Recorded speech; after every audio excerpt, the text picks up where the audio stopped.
دیکھتے ہیں اس کے باطنی اوصاف کو، اس کی سوچ کو، اس کی نرم دلی کو، اس کے اچھے جذبات کو، اس کے خلوص کو، اس کی عاجزی کو، اس کی محبت کو، اس کے للہیت کو، اس کے باطن کے اندر جو لوگوں کے لیے اچھے جذبات ہوتے ہیں، اس کو خلق کہتے ہیں۔ اللہ تعالیٰ نے حضور کو جو خلق عطا فرمائے وہ بڑے ہی عظیم عطا فرمائے۔ نبی پاک علیہ الصلاۃ والسلام کے اخلاق کے اندر جو کمالات تھے وہ ذرا انفرادی تھے۔ ہمارا آج جو سب سے بڑا مسئلہ ہے وہ نہ اقتصادی ہے نہ معاشرتی ہے، ہمارا سب سے بڑا مسئلہ اخلاقی مسئلہ ہے۔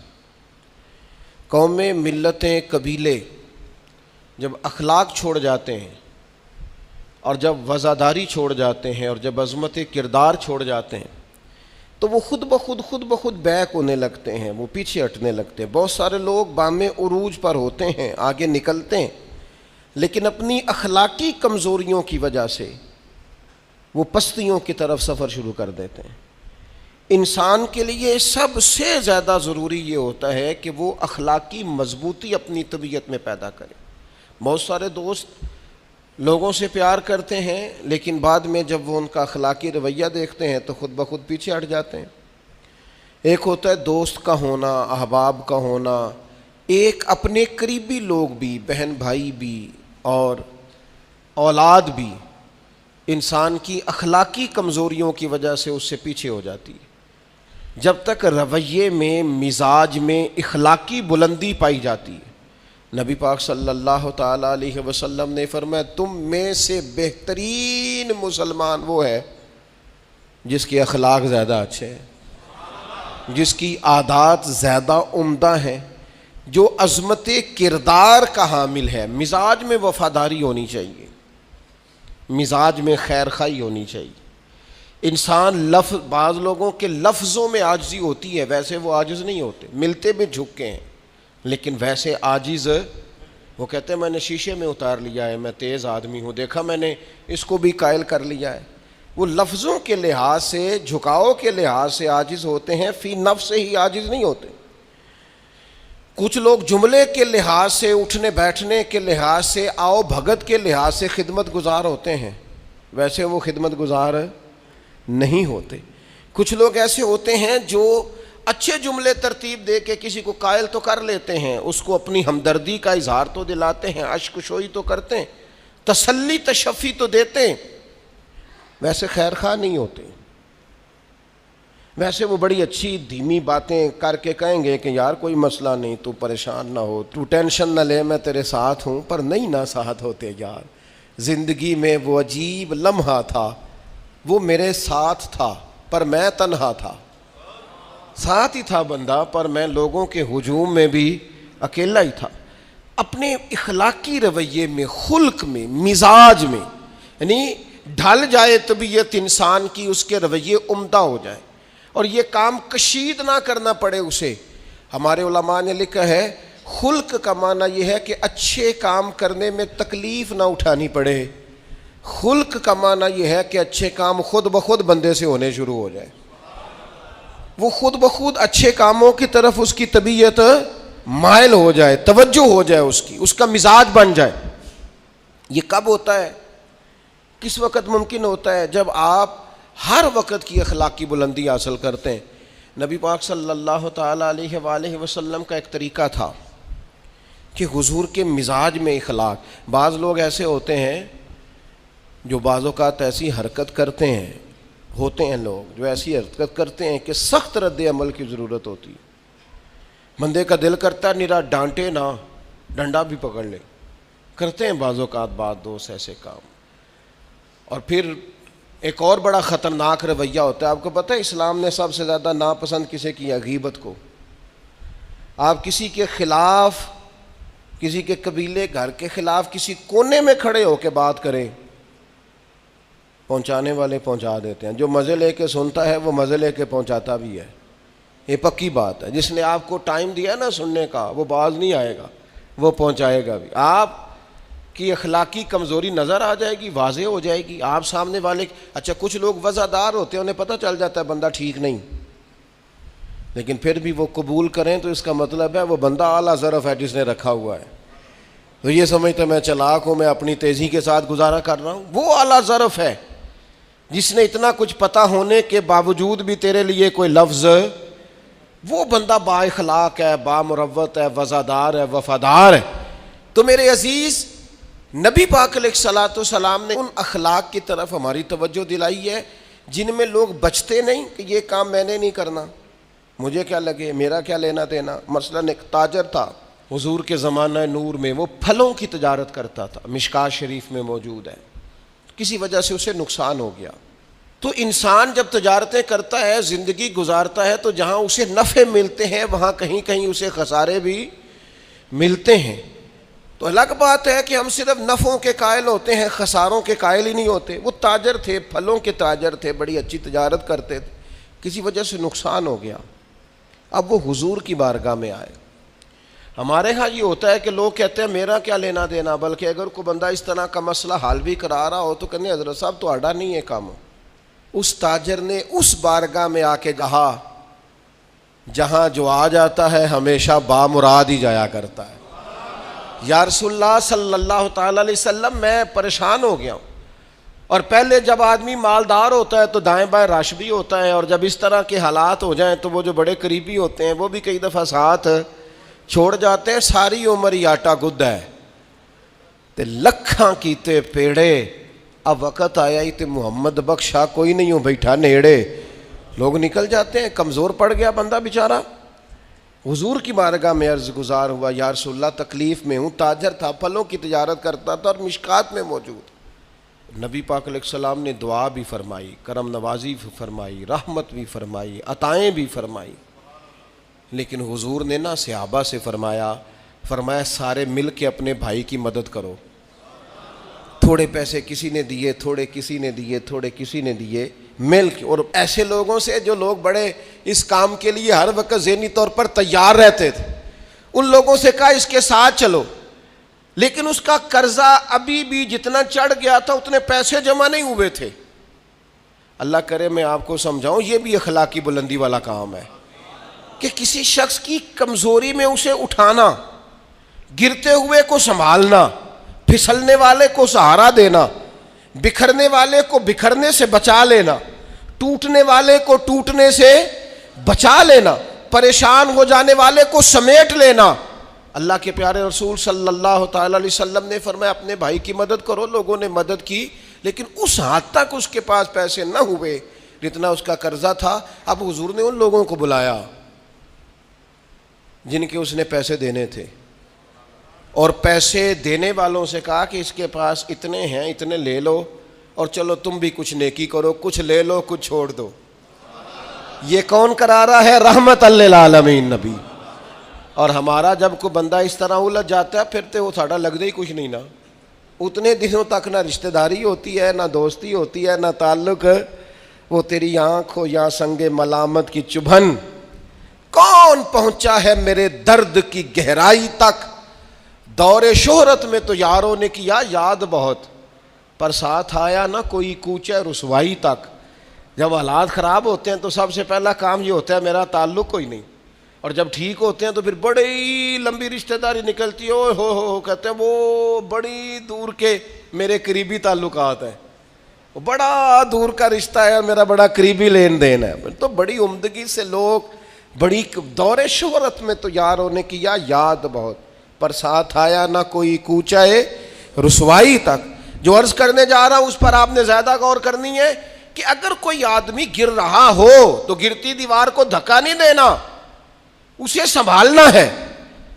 اس شخص کو یار حالات ہو جاتے ہیں اوپر نیچے, انسان کمزور پڑ جاتے ہیں. راہ چلتے چلتے کئی دفعہ گاڑی کا صرف پیٹرول ہی ختم نہیں ہوتا, جو مفت میں پانی ملتا ہے کئی جگہوں پہ وہ بھی ختم ہو جاتا ہے, اور قریب قریب اس کی بھی کوئی شناخت نہیں ہوتی. کئی دفعہ صرف اور صرف پیٹرول کا مسئلہ ہی نہیں ہوتا, وہ جو 20 روپے میں ہوا ٹائر میں بھری جاتی ہے کئی جگہوں پہ وہ بھی نہیں ملتی.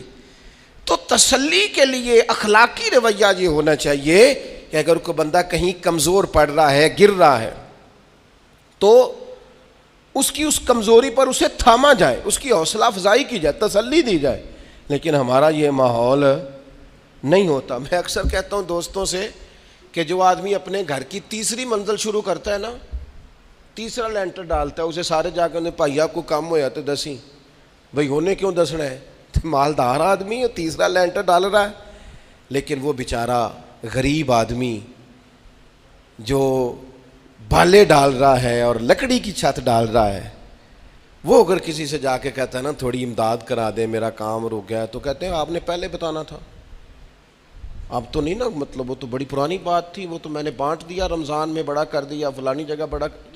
یہ لہجہ درست، یہ اخلاقی رویہ نہیں۔ درد دل اور چیز کا نام ہے، خیر خائی اور چیز کا نام ہے۔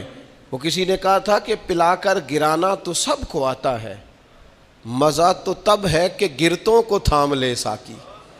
کوئی گر رہا ہو اس کا بازو پکڑنا، اس میں مزہ ہے، اس میں لطافت ہے، اس میں حسن ہے۔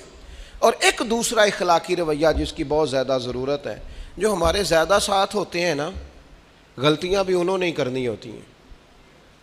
جو آپ کے ساتھ نہیں، انہیں آپ کو معاف بھی نہیں کرنا پڑتا۔ معاف کسے کرنا پڑتا ہے؟ معاف کسے کرنا پڑتا ہے؟ اپنے خادم کو۔ اگر آپ آفیسر ہیں تو اپنے ملازم کو۔ معاف کسے کرنا پڑتا ہے؟ اپنے بہن بھائیوں کو، رشتہ داروں کو، اہل خانہ کو۔ معاف کسے کرنا پڑتا ہے؟ اپنے شاگردوں کو، ارادت مندوں کو، دوست احباب کو، اپنوں کو معاف کرنا ہوتا ہے۔ کسی کے ساتھ آپ کا کئی دفعہ دوست آ جاتے ہیں، میں عمرے پہ جا رہا ہوں، کوئی غلطی ہوئی تو معاف کر دینا، تو میں کہتا ہوں مجھ سے آپ کیا معافی مانگیں گے، آپ ادب سے مل کے چلے جاتے ہیں۔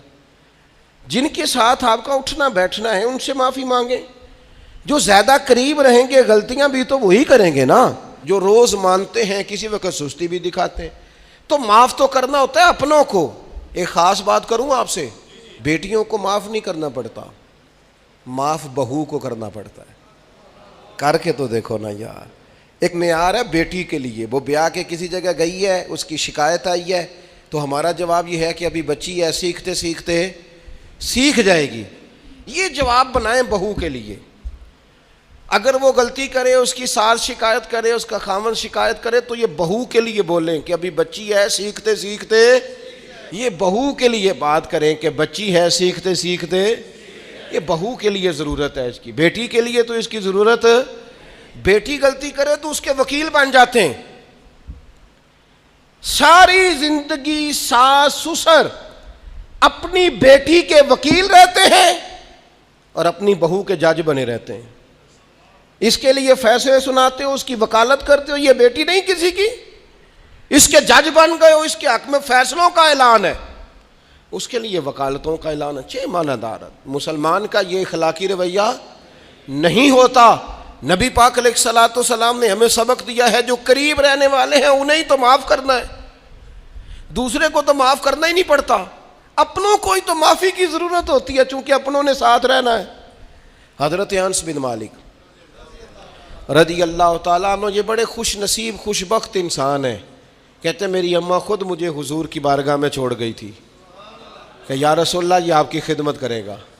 کہتے میں نے 10 سال حضور کی نوکری کی ہے، نبی پاک نے کبھی اوف بھی نہیں کہا۔ بلکہ بخاری مسلم میں ایک انوکھی بات موجود ہے، فرماتے ہیں مجھے ایک دن حضور نے فرمایا جا یہ کام کر کے آ۔ کہتے میرے دل میں یہی تھا کہ فوراً جاؤں گا، اسی طرح لفظ موجود ہے، میرے دل میں تھا جاؤں گا، کر کے آؤں گا۔ حضور نے فرمایا کر کے آ، دل میں پکا ارادہ تھا جاؤں گا، لیکن اپنی زبان سے میں نے کہا حضور میں نے کوئی نہیں جانا۔ یہ کیوں بات کی؟ یہ ذرا لاڈ کے ساتھ کی، یہ ذرا ناز کے ساتھ کی، یہ ذرا نا محبت کے ساتھ کی، یہ ذرا حضور جو پیار کرتے تھے نا اس پیار کو سامنے، حضور میں نے نہیں جانا۔ تو کہتے ہیں حضور تھپکی دے کے، یہ غلام سے بات ہو رہی، حضور فرمانے لگے چل نہ تجھے کہا ہے نہ جا کر کے آ۔ کہتے میں چلا گیا، اسی ارادے سے گیا تھا جاؤں گا، لیکن رستے میں جب میں گیا تو بچے کھیل رہے تھے، میں نے بھی کھیلنا شروع کر دیا۔ کھیل رہا ہوں، دیر ہو گئی، حضور نے بھیجا تھا کسی کام۔ اب جب زیادہ دیر ہوئی تو کریم گھر سے نکلے، اور جب حضور نے مجھے دور سے دیکھا اور مجھے کریم کے آنے کا پتہ چلا تو اب میں ڈرا۔ اب میرا انداز بڑا جدا گانا ہو گیا، چونکہ حضور نے بھیجا تھا۔ یہ تو خادم کی بات ہے نا. اے سچی گل دسیا جے اپنا منڈا بھی کدے نہ جائے تے وہ تینوں میں کلیا سی تو گیا کیوں نہیں؟ ناراض نہیں ہونا آپ نے. لیکن چلو بچہ ہے, کسی وقت دیر سویر بھی ہو ہی جاتی ہے, کیوں اتنی سختی کرتے ہیں؟ حضرت انس بن مالک کہتے ہیں جب حضور کو آتے دیکھا تو میں پوری طرح ڈر گیا, لیکن قریب محبوب جب میرے قریب آئے اور مجھے ڈرا ہوا دیکھا نا, تو پھر رحمت للعالمین محبوب کی رحمت کا بادل چھایا, اور جب حضور مجھے دیکھ کے ہنسے نا, بس وہ ہنس گئے اور میرا کام بن گیا. بس کریم تھوڑی دیر ہوئی, ایک آیا کالیاں زلفاں والا, ایویں 2 کڑیاں میرے من وچ رکیا تے کر گیا نور اجالا. بات بن گئی, بات طبیعت ٹھنڈی ہو گئی. تو حضور فرمانے لگے میں نے کہا تھا جاؤ, گئے نہیں. اب جب حضور مسکرا گئے تو بات ہی ختم ہو گئی. یا رسول اللہ صلی اللہ علیہ وسلم جانے لگا ہوں. تو حضور نے پھر شروع سے بات شروع کر دی, حضور جانے لگا ہوں. فرمایا جا دوڑ کے آ, پھر جو کہا تھا وہ کر کے آ. لیکن وہ بیچ میں جو دیر ہوئی تھی, وہ جو لیٹ ہوئی تھی, اور جو میں کہہ کے آیا تھا میں نے نہیں جانا, حضور نے اس بات پر مجھ سے کوئی سختی نہیں کی. میرے عزیز, اپنوں نے تو غلطی کرنی ہے, معاف کس کو کرنا ہے؟ اپنوں کو. لیکن ہم نے باہر ساری دنیا کو معاف کر دیا ہے, اپنوں کو ہم معاف کرنے کو تیار نہیں. اپنوں کو معاف کرنا ہے, اپنوں سے درگزر. اور پھر آپ اگر کوئی دینی تعارف رکھتے ہیں, آپ نمازی ہیں, آپ حاجی صاحب ہیں, آپ بزرگ ہیں, آپ شیخ ہیں, تو پھر تو آپ کے اخلاق میں اور زیادہ وسعت ہونی چاہیے. جیسے جیسے بندے کی عمریں بڑھتے جائیں نا, ویسے ویسے اسے میٹھا ہونا چاہیے, کڑوا نہیں ہونا چاہیے. جیسے جیسے اس کی تسبیح بڑھتی جائے ویسے ویسے اس کا لہجہ بھی وسیع ہونا چاہیے. اس کے مزاج کے اندر دینی اگر آپ تعارف رکھتے ہیں تو پھر تو آپ کو, میں آپ سے عرض کروں, میں کئی دفعہ دوستوں سے شکوہ کرتا ہوں, میں کہتا ہوں یار ہم تو جو کہنا چاہتے ہیں وہ بھی نہیں کہہ سکتے. ہم تو سونا چاہتے ہیں, ڈھب سے سو نہیں سکتے, ڈھونڈتے پھرتے ہیں جگہ ملے کوئی آرام کرنے کو. کیوں؟ اس لیے کہ دینی تعارف رکھتے ہیں. آپ نے وہ دعویٰ ہی نہیں کرنا تھا, یہاں تے چٹی چادر لا دے نا کڑیے تے پین فقیراں دی لوئی, چٹی چادر تے پھر داغ لگیندا ہی, تے لوئی نو داغ نہ کوئی. جب آپ کا دعویٰ ہے کہ ہم نے کام کرنا ہے اور بڑی اوپر والی سطح پہ کرنا ہے, تو پھر آپ آرام ڈھونڈتے پھریں, پھر آپ قرار ڈھونڈتے پھریں. تو یہ تو 2 باتیں ہو گئی. ایک بات کرنی پڑے گی, دینی تعارف رکھنے والے آدمی نے اگر اس نے دین سکھانا ہے اپنے بچوں کو, اپنے گھر والوں کو, تو حسن اخلاق سے سکھائے گا. وہ اگر ڈنڈا پکڑ لے ہر وقت, سختی بھی کریں جہاں ضرورت ہو, لیکن اگر اس کا لہجہ ہی ہمیشہ کے لیے تلخ ہو جائے گا تو وہ کبھی بھی دین سکھانے میں کامیاب. انسان بہت سارے دینی غلطیاں کرتے ہیں. میں بہت سارے لوگوں کو دیکھتا ہوں وہ اس طرح تنقید کر رہے ہوتے ہیں جیسے انہوں نے پہلے اسے پورا درس نظامی پڑھایا ہے, اصول پڑھائے ہیں, تو اب غلطی کر رہا ہے تو تنقید کر رہے ہیں. بھئی عام آدمی ہے, اس سے غلطی ہوگی. بڑی اہم بات بھی, بہت بڑا آدمی بنیادی بات سے بھی کسی وقت ناآشنا ہو سکتا ہے, لیکن آپ کے لہجے میں سختی ہے, آپ بات کرتے ہیں تو تلخ کرتے ہیں, آپ سے کوئی دینی کلام کیا جاتا ہے تو آپ سخت ہیں. دینی لوگوں کو چاہیے کہ وہ دین سکھائیں تو اس میں بہت زیادہ اخلاق کا خیال رکھیں. غلطیاں کریں گے لوگ. اگر آپ عالم ہیں اور آپ کے پاس کوئی دینی معلومات ہیں تو پھر آپ کو اس کی خوبصورتی کا بھی پتہ ہونا چاہیے. آپ نے حضرت معاویہ بن حکم رضی اللہ تعالیٰ عنہ کہتے ہیں میں نے حضور کی مسجد شریف میں نماز پڑھی تو ایک شخص کو نا چھینک آئی, یہ بھی بخاری مسلم میں موجود, تو میں نے نماز میں کہہ دیا یرحمک اللہ. یہ چھینک آنے کا جواب ہوتا ہے, میں نے یہ نماز میں ہی کہہ دیا. تو بہت سارے لوگ مجھے گھورنے لگ گئے, کچھ نے اپنے ہاتھ بھی مارے زانوں پر کہ یہ کیا کر رہے ہو, نماز میں بول رہے ہو. فرماتے ہیں نماز مکمل ہوئی اور یہ لفظ ہیں حضرت معاویہ بن حکم رضی اللہ تعالیٰ عنہ کے, فرمانے لگے قسم اللہ کی میں نے حضور سے بہتر سمجھانے والا نہ پہلے کبھی دیکھا ہے نہ بعد میں کبھی دیکھا. فرماتے ہیں نہ حضور نے مجھے مارا نہ ڈانٹا, بلکہ جس طرح ایک بچے کو گویا ٹریٹ کیا جاتا ہے, سمجھایا جاتا ہے. حضور فرمانے لگے اللہ کے بندے نماز میں کوئی اور بات نہیں کرنی چاہیے, صرف اللہ کی تسبیح پڑھنی چاہیے, اس کے اسماء کا ذکر کرنا چاہیے یا قرآن پاک پڑھنا چاہیے. نماز میں کوئی اور کلام کرنے کی اجازت نہیں ہے. ہمارے ہاں لوگ دینی مسئلہ سمجھاتے ہیں تو اتنا ان کے مزاج میں تلخی ہوتی ہے بعض اوقات، اللہ ماشاءاللہ. کچھ لوگوں کی طبیعت اتنی کرخت ہوتی ہے، بچہ نماز پڑھ رہا ہے اور حاجی صاحب اس کے ساتھ کھڑے نماز پڑھ رہے ہیں، لیکن وہ اس کو کھڑا کر رہے ہیں تو یوں کندھے سے ہلا کے، تینوں آج تک نہیں پتا نماز ہے کہ یہ آپ دین سکھا رہے ہیں؟ یہ اخلاقی رویہ دین سکھانے کا، یہ لب و لہجہ دین سکھانے کا؟ قطعاً ایسا کوئی کام نہ کریں. میں تو یہ مدارس کے اساتذہ سے بھی کہتا رہتا ہوں، میں کہتا ہوں نبی پاک نے کبھی کسی کو نہیں مارا.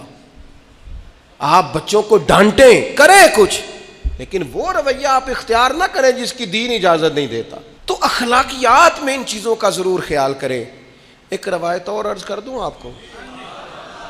حضرت جابر بن عبداللہ رضی اللہ تعالیٰ عنہ فرماتے ہیں میرے والد احد میں شہید ہو گئے تھے، میرے ذمے بہنوں کا بوجھ بھی تھا اور قرضہ بھی تھا.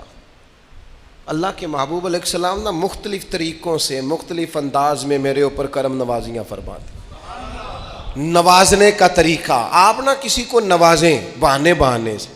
میں نے بعض بزرگوں کو دیکھا ہے، کسی بچے کو ادارے میں خانقاہ میں کمزور دیکھتے، وہ سریلا بھی نہیں ہے، اسے کہتے چل پتر نعت سنا، وہ نعت سنا رہا ہے تو اسے نذرانہ دے رہے ہیں. چل بیٹے تلاوت سنا، چل تقریر سنا، کسی بھی طریقے سے اس کو تسلی ہو رہی. اور اس طرح کا رویہ نہ اپنایا جائے کہ وہ مانگنے والا بن جائے. یہ اخلاقی بلندی ہوتی ہے آپ کی کہ آپ کسی شخص کو بہانوں سے نوازیں.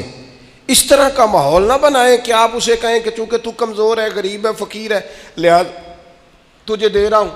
حضرت جابر بن عبداللہ فرماتے ہیں، اور یہ بھی آپ کو مسلم شریف میں ملے گا، فرماتے ہیں کہ جنگ میں حضور کے ساتھ تھا، میرا اونٹ بڑا کمزور ہو گیا، بیمار ہو گیا، چل نہیں رہا تھا. حضور میرے قریب آئے اور پیچھے آ کے فرمانے لگے اسے بھگاتا کیوں نہیں؟ میں نے کہا حضور بیمار ہے، کیسے بھگاؤں؟ تو نبی پاک نے نا اونٹ کو ایک درہ لگایا اور گویا پیغمبر اعظم نے حکم دیا، نبی رحمت نے، نبی اکرم نے حکم دیا، فرمایا اونٹ بھاگتا کیوں نہیں؟ وہ جو سب سے پیچھے تھا وہ سب سے آگے نکل گیا. واہ کیا جود و کرم ہے شہ بطحا تیرا، اور نہیں سنتا ہی نہیں مانگنے والا تیرا. سرکار نے حکم دیا، وہ اونٹ سب سے آگے نکل گیا. اب حضور گھوڑا دوڑا کے آگے آئے اور فرمانے لگے جابر یہ اونٹ میرے ہاتھ بیچ نہیں دیتا. وہ بیمار تھا، حضور کے حکم سے بھاگا ہے، فرمایا بیچ نہیں دیتا. کہا نہیں یا رسول اللہ ویسے ہی رکھ لیں. فرمایا نہیں میں پیسے دوں گا.